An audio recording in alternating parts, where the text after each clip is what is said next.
Hello दोस्तों, मैं Aryan Shukla, business adviser and founder online business workshop. आज हम बात करेंगे व्हाट इज़ द टारगेट। अब मान लिया कि जैसे आप कहते हैं कि हमें करोड़पति बनना है, हमें करोड़पति बनना है, तो यह क्या टारगेट है, किस प्रकार का टारगेट है?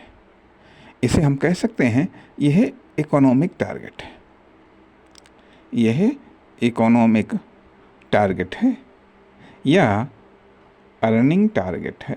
अर्निंग नहीं है, सिर्फ इकोनॉमिक टारगेट है। जब आप कहते हैं कि हमें करोड़ों कमाने हैं, तो यह इकोनॉमिक प्लस अर्निंग टारगेट है, इकोनॉमिक प्लस अर्निंग टारगेट है। तो सवाल ये उठता है कि करोड़ों कमाने हैं, कैसे कमाने हैं?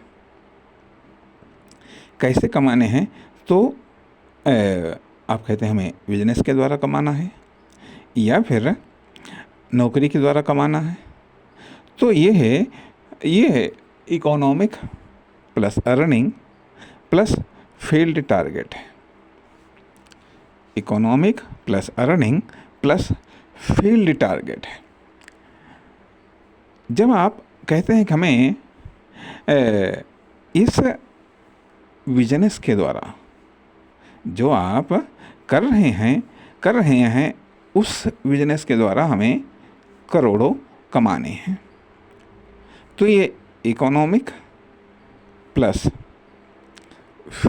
फील्ड प्लस अर्निंग और प्लस पार्टिकुलर बिजनेस टारगेट है।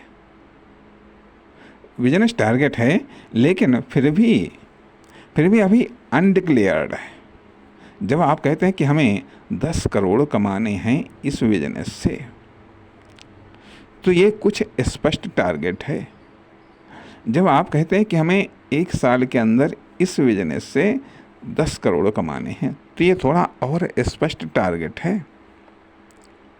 जब आप कहते हैं कि हमें इस बिजनेस से 10 करोड़ इतने समय में ऐसे कमाने हैं, तो ये और स्पष्ट टारगेट है, और स्पष्ट टारगेट है।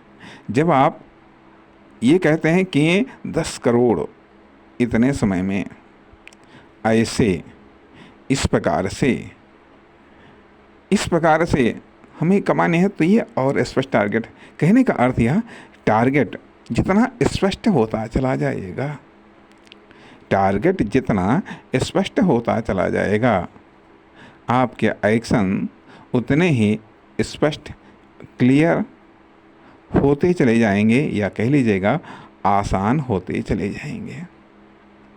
जब तक टारगेट अस्पष्ट रहेगा, तब तक आपके एक्शन भी अस्पष्ट रहेंगे।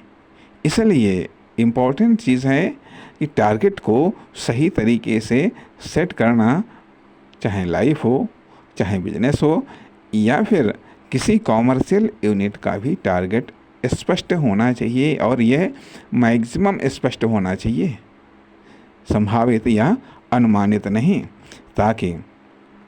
ताकि उस टारगेट के फेल होने पर या उस टारगेट के एडवांस अचीवमेंट पर आप समीक्षा कर सकें। क्योंकि जैसा कि हमने पिछले भागों में बताया कि वेयर आर यू, आप कहाँ हैं टारगेट या वर्क के मामले में। तो यह चीज़ जब आप स्पष्ट आपका टारगेट होगा, क्योंकि जैसे कि हमने बताया भाग में कि समस्या कंपटीशन, रास्ते या टारगेट की, तो कहीं टारगेट की तो समस्या नहीं है। इसलिए टारगेट स्पष्ट और क्लियर होना चाहिए। नमस्कार, धन्यवाद।